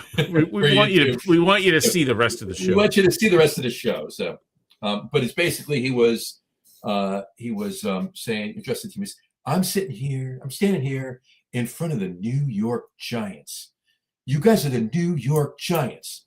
The New York Giants. Right now, everybody's busting his chops. Like, what is he doing? That's not an encouragement speech. Like they're trying to get him to be Vince Lombardi or Newt Rockney, right? I'm like, but what he was doing was he was trying to let them know that, hey, you guys aren't on a shitty team. The New York Giants aren't a shitty team. The New York Giants are the New York Giants. You just got to look back far enough. Yeah. But well, it's like any other Gen Z, right? History started when they were born, not before that. So. Mm-hmm. But even so, I mean, they won a fucking Super Bowl 13 years ago. It's not that 14 years ago. It's not that far back. Everybody playing can at least remember the fact that the Giants won a Super Bowl. There were probably 10 at least, 8, 10, and the youngest ones anyway. But my point being is he was saying the New York Giants, that means something. Like he never came out. He didn't, at least part of the video I watched, he didn't actually say, that means, or maybe he did actually, but whatever it is, he was saying it for a reason. Everybody's down on him. And the thing that pissed me off the most is that fucking Craig Carton. Okay. On the fan. Craig Carton pissed you off? That's a surprise. Imagine that. Craig Carton pissed me off, right? Craig Carton on the show with Chris McMonagle. The last couple of days, he basically said that he doesn't know that John Harbaugh is a better coach than Brian Daboll. Like John Harbaugh had Lamar Jackson. That's why he was a good coach. He had Lamar. He really? Lamar Jackson hurt. I think Lamar Jackson was good because he had John Harbaugh, but maybe it's a little bit of both or whatever. But still, he won with Joe Flacco. John Harbaugh won while was winning with the Ravens when Lamar Jackson. He didn't win anything with Lamar Jackson. He won with Joe Flacco. He won with Joe Flacco, right? So what the hell are you talking about? Look, I know. Look, Craig Carton is still a shock jock at heart. All right, and he'd rather stir the pot. He's a giant hating Jets fan that would rather stir the pot than talk regular sports. Obviously, he's good at it. He is, and he's well, look, right, because the other, what is the take if it's not something outrageous, right? It's either this is a good speech that needed to be said, or what the hell is he doing? You don't have to tell me. He's saying that the Jets are gonna do really good this year. They got the right team. Okay, all right. Yeah, go home and go to sleep and wake up tomorrow. Yeah. Well, hey, Jets going to be good, Craig. You want to bet? I'll put some money. I'll put some money on. I don't think he will. He probably would not want to. Yeah. Well, no, he can't. He wasn't talking to O.J. Anderson and Carl Banks. He was talking to Cletus and Cooter, the fucking the MAGA boys playing with their blocks in the corner. Let me ask you guys about that speech, because I did see it. I saw the video clip, and I thought it was a little longer than it needed to be. First of all, but Harbaugh's speech. What are we talking about now? Yeah, his speech to the Giants, and I just it was a little confusing to me. Because on one hand, I felt like he was saying to them, "Hey, you're the fucking Giants." He said, "I'm in awe standing up here, in front of the New York Giants." Right. But I also felt like it was sort of out of character for him. Of course, I don't really know him, but certainly what we think of John Harbaugh as a strong guy, and I'm in control, and we're going to do, I'm successful because we do what I tell you to do. So I thought it was a little weird. But I agree with you, but I don't think that was the forum for control. I think the speech should have been, "Hey guys, this is the New York Giants. You're not the New York Giants, not yet. So let's get back to it." I would have shown him clips of 89, 90, and 86 and 2000, whatever final year they won it with Coughlin. I mean, I don't think these speeches really mean anything to these guys. I don't think it's just a different world. It is, and I also just think they're looking for anything. It's one of those times in sports where this becomes a big story and they have to talk about it. I mean, come on, leave the guy alone. So his speech wasn't great. Who gives a shit? I don't judge a guy by his speeches. And look, I do think the jury's out on Harbaugh. I don't think Harbaugh's a slam dunk. Do I think he's going to be better than Daboll? We'll see. Dave. Look. I think. Honestly, I truly believe that by far, this is the best head coach that they've had since Tom Coughlin. He's got a great track record, But no coach has ever won a Super Bowl with two teams, and it's going to be incremental with the Giants. I mean, I don't think if you're a Giants fan, you think the Giants are going to the playoffs this year. I think you're fooling yourself. I don't think the Giants are going. No, I know that. I think they're going to do a lot better. But I think if the Giants win 5-6 games this year, then that's a really big improvement, and it's a step in the right direction. I'll tell you what they're going to win on the next show when we do our picks. But this is the one thing I'm always right at.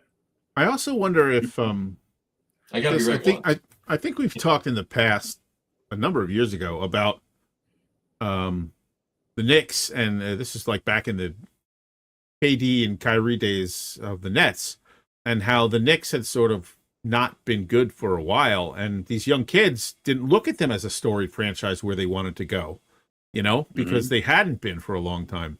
And so I wonder if this was kind of something like along those lines, where Harbaugh is kind of reminding young kids that this franchise has a history, and you are now going to be part of that history. Yeah, maybe. And you got a lot to live up to. And maybe that was the point. Because it wasn't a rah-rah speech, and it wasn't we're just going to be so fucking good, we're going to go out and kick everybody's ass. It's sort of in between.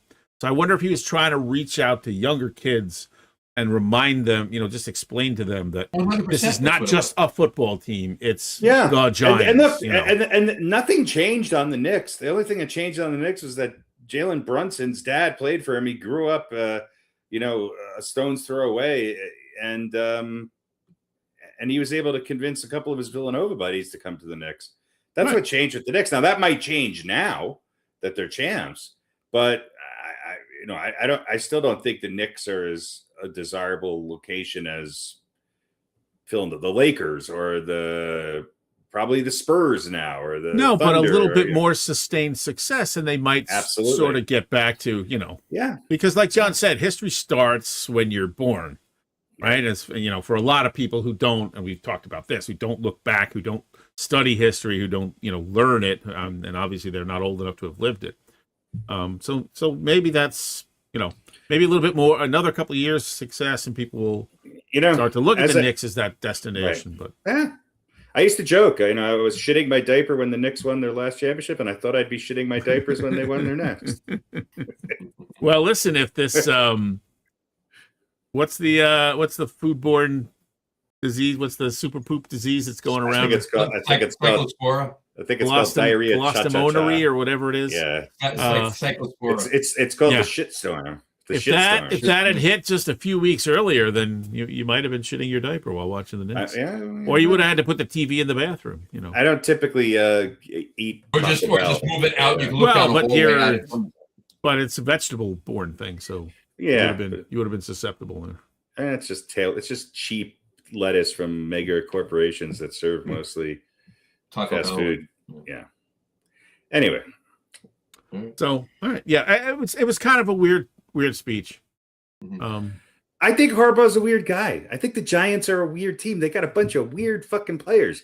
They're a weird team, man. You got that. Are they going to be like that guy? Just had his entire body recreated. He's still doing backflips, and he can't stick the landing. Yeah. Are they going to be sort of like the 2000s Red Sox? Just those guys, those weird guys. Yeah, just a collection of characters that somehow pull it together. They don't have Big Papi though. That's the problem. They don't have Big Papi. This is very true. All right. I mean, let's face it. They're not the Giants of Coughlin, and they haven't been for a long time. And if Harbaugh can make them a new version of what that used to be, then more power to him. But he's got his work cut out for him. He's also not the youngest guy in the world anymore. And, that doesn't matter. Coaches coach till they're 80, right? He's not that old. I mean, but look with this new generation of players, the older coaches have not had very much success. Yeah, but I feel like he's young enough. He's in a place where he might be a little bit more adaptable than maybe some. I agree. You know what I mean? Some of those guys that are a little older than him who can't figure Harbaugh out was how to the change best their possible option the Giants could have hired. 100%. I mean, without a doubt. I just don't know. I've seen coaches that I think are slightly better than him who have gone and done amazing things with other teams, but they've never won it all with another team. Nobody's ever won a Super Bowl after winning one with the second team. No coach. So if Harbaugh can break that record, then go for it. I love it. But it's really hard. And in today's NFL, it's hard to get all the pieces to kind of fall into place. All right. So there we go. There's our Harbaugh report. Maybe we'll make that a regular segment. But I think some good news on Malik Neighbors. Yes, good news on Malik Neighbors. That other surgery to clean up the scar tissue and everything seems to have cleared up a lot. He's not going to start Wasn't that bad news last week? No, it was a couple weeks ago. It was a few weeks ago. Okay. Then he had that surgery. We didn't know. Yeah. Okay. That's what it was. Yeah. By them toying around with OBJ, I thought it was a sign that Neighbors was in a worse position. Well, but the Giants were being a little bit cagey. Yeah. And then I think maybe some of that press made them go, hey, listen, let's just get out in front of this. And why don't you get out there and do a really shitty motivational speech? And that'll make people forget about forget that Malik Neighbors might not be back. He's not gonna know. And Cam Scadaboo's still doing backflips. He's not gonna Malik Neighbors is not gonna start the season, but he's not gonna be out for that much of it as we thought, and he's not gonna start the season on the pup list. So I think he'll be back by probably November. No, he'll be back before that. You think so? He'll be back in October. All right, well, okay. 30 days before. All right. So let's one day. He'll be back in October 31st. He'll be back on Halloween, and I projected him to be back on the 2nd. What is the You're last? wrong. What is the last Sunday in October? 31st. Yeah. I think he'll be back by like week 5 or 6. That's my point. All right, well, we'll see. All right. All right. Let's move on to our new favorite segment. There you go. Johnny's more segments. Yeah, Johnny's just one more. Johnny's Just 5 one is more. great. Well, then one more, and then we got the World Cup wrap up, and then the tennis report. Oh, we don't then we're have done. you guys. Don't do that, so. Fuck All right. that thing. Well, Thank let's God do it's Johnny. over. Let's do Johnny's 5 first. Young instinct beagle. Johnny's 5 is a list we call Johnny's 5. Johnny's 5. Johnny's 5. Yeah! Was that the girl from Just a Quickie singing that? Might have been. All right, there you go. Might have been. It was actually John Harbaugh singing. It was John Harbaugh. All right, gotta love it. Gotta love it. All right, Johnny's 5. tonight's Johnny's 5 is top 5 dive bar foods. My top 5 dive bar foods. Is that Ashtray right? nuts. Ashtray nuts is number 1. And I bring them myself. There you Well, you go. bring the nuts and the bar. Well, the bar can't even provide an ashtray anymore. You can't. They can't even smoke provide inside. ashtray anymore. Yeah. I dated myself with that one. Yeah, ashtray nuts. Ashtray nuts. A good band name. Ashtray nuts. That's got to be a song. Write that down for log. All Seriously. right, well, you got Ashtray it. nuts. Just put I the used to eat my nuts out of an ashtray. just put the word Johnny in there somewhere, and I'm good to go. Johnny's ashtray. Johnny's ashtray. Don't touch Johnny's ashtray. Johnny's When ashtray. was the last time you saw an ashtray anywhere? Oh my god. I Well, mean, I mean, miss them. I have a cigar ashtray out back, so Of course does you that do. count? Or are you talking about it's like a Yeah, regular no, that counts. cigarette yeah. ashtray? No, So last time I saw an ashtray was last night while I was sitting out back on the cigar. that's great. No, I think you should show us all your ashtrays on the next. I have one podcast. out back. That's it. So I'm gonna buy you an ashtray just because I see them all the time at like vintage stores or thrift stores, and I'm like, this is really cool, but I have no use for it. I guess you don't really have to use it. You just look It at could it. be could like be, a pencil holder if it's got the little Yeah. ridges for like a cigarette. Or you could whatever. put your nuts in it. you can put your ashtray nuts. Yeah, exactly. Or you could stick a fork in an apple. That's Or you right. can stick a fork in an apple. That's right. Yeah. It's a chip and dip now. It's not an Yeah. ashtray. It's a chip check. There we Oh, go. hang All on. right. Before you get into it, we've got someone who obviously accidentally stumbled onto the podcast. Nice. Sergio, who asked if we watched WWE. Should. I will tell you, sir, sparingly for me. When I'm flipping Yeah. through the channels and it comes on, I usually Sparingly. watch for 5 or 6 minutes, but that's about it. Watched it a lot more when I was a lot younger. Yeah. Watched it a little bit when my son was, from maybe like 9 to 14. He really was he liked Monday Night Raw. I took him a few matches, so I watched it a bunch then.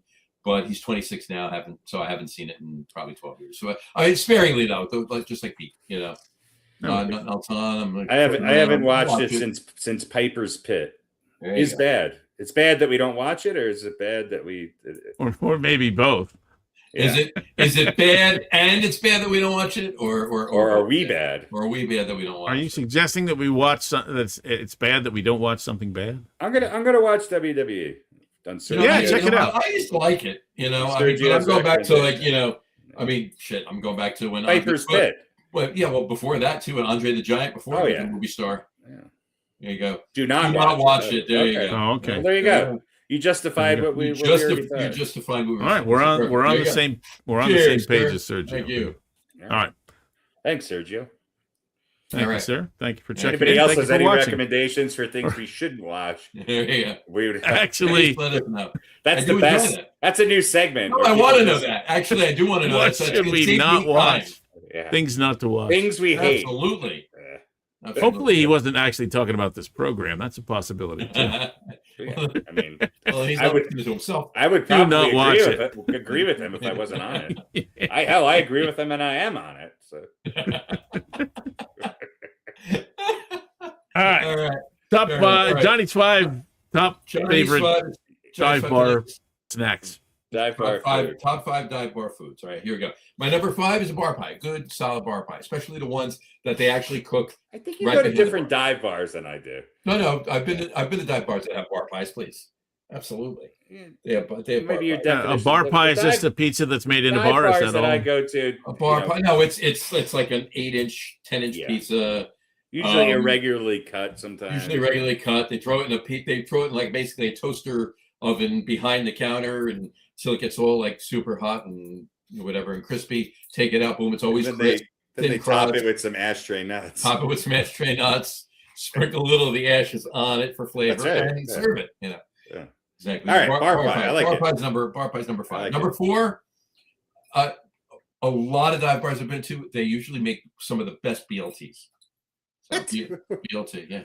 Where the fuck are you going? I'm not talking about a dive bar that gives you a shot and a beer and they don't have a kitchen and everything else. I'm talking about obviously dive bars that have food. All right. I got Jersey's different, man. I gotta go to dive bars. You grew up here. I know, but I would never think of ordering a BLT at a bar. Absolutely. That's fantastic. Absolutely. I would never think that. I would think a qualification for a dive bar is you don't have a kitchen. All right. Well, listen. Anyway, Obviously, what do I know? Yes, The definition of dive Neighborhood bar has bar, changed yeah. over the years. Okay, Neighborhood because dive bar when we were kids was an old man bar, right? And that was shot in a beer, and you were lucky if you got a bowl of pretzels or ashtray nuts, and that was it, right? Dive bars now are still dive bars. They were the same bars that were those old man bars when we were kids. But now they have a toaster oven. They have a toaster oven. They have Now the old men are hungry and want a BLT. And they want a BLT bougie and some bitches. pizza. So, It's anyway, the bougifying of a dive bar. exactly. Is escargot going to be number 3? No. Frog's legs. Frog's legs. Yeah, bacon wrapped fillet, number 3. Yeah, that's right. Number 3, Surf and turf. dive bar food. I would say lobster. It just edges out the tiramisu That's right. and the surf and turf, but clams on the because of the half shell. bacon. Yeah. If it was just a fillet, then it would be farther down on the list. Yeah. Bacon, don't underestimate bacon wrapped tiramisu because that's Yeah. fantastic. Yeah. If that was on, that would be number 1. Slaw salad was fantastic. Fishy slaw. Yeah, the bouillabaisse is That's right. amazing. They're seared ahi. So we should spot it at my local dive bars. In this world. All right, note the time: 1 hour 39 minutes and some change. I got to remember that for Yeah. All right. next Number previous 3. clip. Number 3. Number 3. All right. So bar pie BLT. Number 3, wings. Oh, yeah. Okay. Wings. Yeah. Drop in the fryer. Boom. They're fantastic. You could order. I mean, most dive bars. How many you want? Like not 6, half a dozen, whatever. How many you want? 3. Give me 9. I want 9. Yeah, whatever. Yeah. Well, since I just finished the sushi platter, I think I only have 2 or 3. Yeah. The sushi chef at the dive bar is retiring for the night. So give me a few wings. All right. I'm going to go a quick aside here because you're going to laugh at this. All right. So there used to be a bar, up in Neptune, just a couple blocks down from the beginning of Asbury Park, right across the street from where Ocean Grove is, up here, up a little bit further up here. Called Clancy's. It's not there anymore. It's a seafood place now. But you don't need to point. Nobody's going to see it. I know. You're playing to Central Jersey again. Yeah, exactly. Anyway, so called Clancy's. Not there anymore. Pandemic closed them down, so forth and so on, whatever. Owned by this guy, Ed Kelly. He owns Kelly's, which is right over here in Neptune, but right on the other side of the bridge from Belmar. Anyway, in both places, he had... and in case you want to stop by, Sergio. No, yeah, exactly. Both are closed. Both places, no, Kelly's is still open, but both Kelly's places he leases out space, and I'm not fucking kidding here. He leases out space to a sushi chef. All right. All right. So they were both dive bars. Kelly still is. It's an Irish bar. They want to call it a dive bar. Irish sushi. Yeah. But it's Kelly's, right? So not both of them were Irish bars. Fantastic corned beef, the usual. The corned beef roll is amazing. Corned beef sushi is amazing. incredible. No, but the first time I went in there, I was like, sushi, really? And one of the guys sitting at the bar, not a bartender, nobody was there. One of the guys at the bar says, it's actually fucking delicious. So I am the chef. Shits and giggles. I'm like, I gotta see, I gotta try. So I I ordered a California roll. Be safe, right? How can you fuck my California roll, right? It came out. It was probably one of the best California rolls I've ever had. So I moved on. Anytime I went there, I moved on from that. This was some of the best sushi that I've ever had.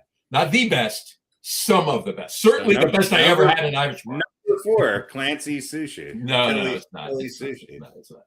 So anyway, so 5 bar pie, 4 BLT, 3 wings, 2 French fries. Just plate of French fries, especially crinkle cut, nice, crispy fries. Bing, bang, boom, done. And my number 1, and this isn't in everyone because a lot of dive bars don't have this, but certain ones do, and a bunch of them do. And there's one right down in Point Pleasant called Broadway Bar and Grill. It is by all means a dive bar. They have a kitchen behind the bar. Okay. And number 1 is, and they have a fryer and they have a grill top and everything else. It's a burger with beer, cheese, bacon, and sauteed. Very, very specific. Yes, that burger that they make there, that one is so freaking good. I've had it. You got back on track there. That burger that they make with the caviar is just spectacular. Well, it's a crab burger with caviar. Caviar cheese. Yeah, it's a lump crab meat stuffed burger. Well, it's like a crab rangoon. Crab burger sounds like it's something you'd look up in the Urban Dictionary. Crab burger, or one of those things that they warn you not to look up on the internet, right? Whatever you do, don't look up crab burger. Yeah. You'll never be the same again.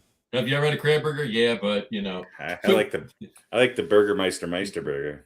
That would be a heck of a chain, wouldn't it? Crab burgers. I think in certain cultures they call them crab cakes. If you sold crab cakes and hamburgers, you could crab burger. Crab burger. All right. Well, all right. So there we go. Yeah, there you go. Any other offerings from you guys on dive bar food? Popular out here, a lot of places have cheese curds. Are you in Wisconsin? Oh, really? No. Now, but all the bars I go to are from Wisconsin. Do they make poutine? One place does. Yeah. If I owned a dive bar, I would make poutine. I don't know why. Honestly, I don't know why poutine has not taken over this country, considering how fat and we all are. It doesn't. Well, it's because most of the people in this country that want to eat poutine don't really realize they want to eat poutine. They want to eat disco fries. No, they just call it cheese curds, but yeah. But the poutine, no, they just put fries with right. But poutine's a little different because it's cheese curds with the gravy and the fries. That's what I'm saying. It's delicious. Yeah, it's exactly. I'm surprised it has not, taken over, or at least become more popular. Well, it's the tariffs. It's a Canadian product. The Canadian cheese curds, man, is shot way up. We're just starting to get them across the border, and then Tukes and poutine are no go this year. Yeah, that's true. All right, Johnny's 5. There we go. Very nice. Bring it down. Nice. Johnny's top 5 very exotic dive bar food. Good stuff. Good stuff. All right. I don't know. Do we have anything else? I think that pretty much does it. Oh, you know what? I wanted to ask you guys before. So Harry, you think Luke Weaver is going to be traded from the Mets, right? Do you want to get? I think yes. Do you have anybody on the Yankees, a name or two that you think might be traded? Unfortunately, no. I think that I think Volpe's being shopped, but I don't think anybody's going to take him. I think there's a remote chance that Jazz Chisholm might be, moving him now rather than trying to re-sign him or losing him to free agency. If they can make it work as part of the Arez trade, I don't know really where that pans out, but maybe. I think some of their younger guys who have been up and down. I think Dominguez is a potential trade target. Will Warren is probably, or Ryan Weathers maybe is probably a potential trade target, but I think they're going to use them as bargaining chips to get somebody else rather than just trading them for prospects or something. Right. John, who do you think top 2 guys you think the Mets will trade? Luke Weaver, and they're going to try like hell to shop Lindor, but that's not going to happen. Probably Clay Holmes. Yeah, I was also thinking. How about Torrens? No, Torrens isn't going anywhere. He's. I mean, I like him. I think he'll be catcher right now. I would bet both him and Alvarez will be available, but it would have to be a nice offer. So two guys. I think somebody else out of position to catch. Yeah, why not? Everyone else is. Two guys I think might go somewhere are Minter and Rayleigh, relievers. Yeah, you know what? You're not They're wrong. both having great seasons. Rayleigh's old, Minter's early 30s, Rayleigh's his late 30s, but they're having great come seasons. back down to earth a little bit, but yeah. Yeah. I think probably Rayleigh a little bit more, but as a rental or a push, that's a guy. Yeah. By the way, the Mets beat the Braves today, and that guy is who pitched for the Mets today.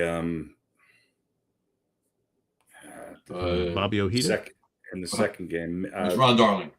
He came out of the booth. He came out of the booth and threw a jersey on him. He said, "I've seen enough. I'm getting out there. Somebody's got to anyway." win." I can't remember who the guy's name was, but I think that guy's got a future for him. He's been looking pretty good, so I don't know. I'll think of his name in the minute we sign off. All right.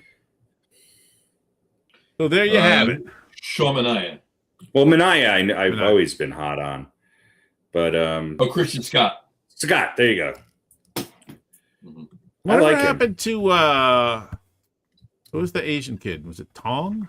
Tong, yeah. You got Whatever hurt, happened to him? He's still with the organization? I believe so. I thought he had a bright future too. I mean, maybe he still does, but I'd like to see him pitch a little bit more. Yeah, he's a Mets pitcher. I think he's been hurt, hasn't he? Doesn't matter. Yeah, We'll update you next time. We'll update you next time. Yeah, he's option to AAA to begin the season. So maybe they just send him down to get a little more. They send him down. Yeah, maybe they'll bring him up for roster expansions. I think they probably. Well, when they get rid of their top two starters, they're going to need to backfill him. Yeah, that's true. Yeah, they'll have to bring him up and put him on. I just can't. I don't think the Mets are going to get rid of Holmes. Unless they get a lot for him. Unless they just really get a lot. I'm hoping they get rid of two people. I'm hoping they get rid of Freddie Peralta. And they will. Peralta's gone. And David Stearns. Yeah. So can you trade a GM? Trade Stearns or president of baseball ops? How about trading for a bag of half baseballs? You be careful. Be careful what you wish for, because you could get worse. Can you? Yeah, you could miss out on spending the next 3 years watching them rebuild. Yeah. And there you have it. Yeah, you could get who the hell was it before? The last GM from the Wilpon era. You guys could steal Ben Rice from us when his contract was his name? In a couple of years. The former agent that turned GM for the Mets. What the hell was his name? Oh, Guy Smiley, I think it was. Guy Smiley. Scaramucci, wasn't it? Scaramucci. Scaramouche. Remember that guy? Yeah. I almost said Bernie Wagon Blast. I don't know. Yeah. No, Scaramucci's great now that he doesn't, he can say whatever the fuck he wants, and yeah. I love watching him on the talk shows and stuff. But anyway, whoever it was, they're so Burt Lancaster. It wasn't Burt. Yeah, Burt Lancaster.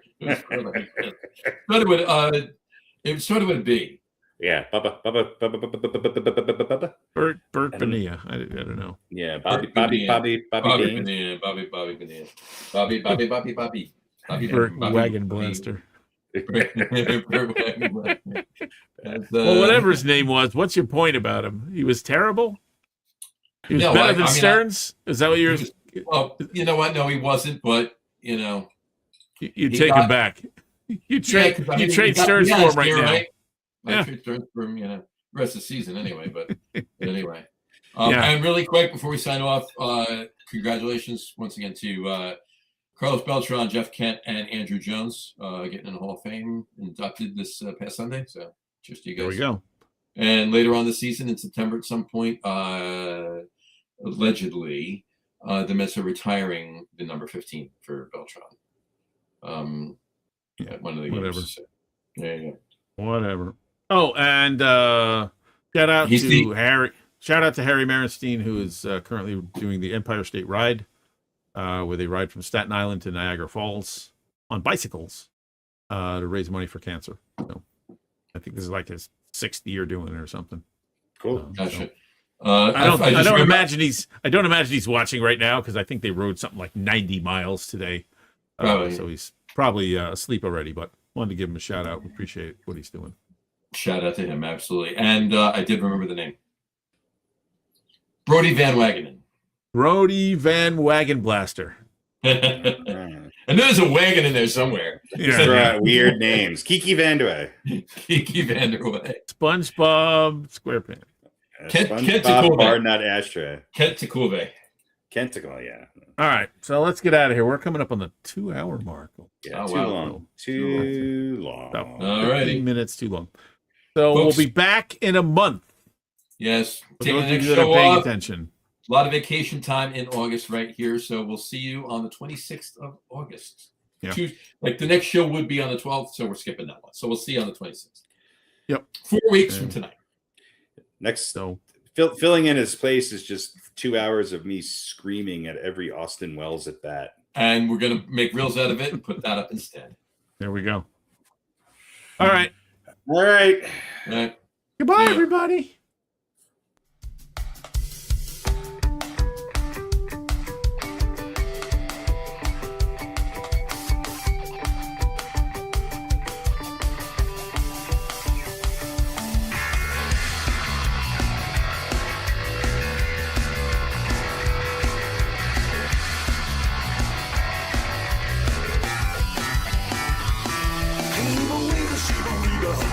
Jimmy Jungle ran through a dribble, but now you're going to slobber and you're crying in the middle of a topic. Benihana, Benihana, Benihana. Hatchy, hatchy, hooky, hooky, it's a little bit you go. Reading around the collar, heavy petting at the zoo. You're eating for lasagna, on Wonder Woman with the